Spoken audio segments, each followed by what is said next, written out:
It's all interconnected, guys. We are what we eat. The fuel that you put into your body in the form of food and fluid dictates the health of your physical organism and your mind. Imagine that, as well as the expansion of your consciousness.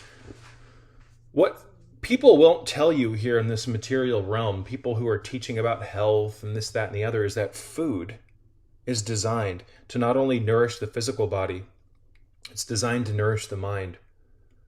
And it's designed to fortify the strength of the mind to the point where it begins to blossom and the consciousness expands. Food is fuel, but fuel is not just, or food's fueling qualities are not just limited to the physical protoplasm.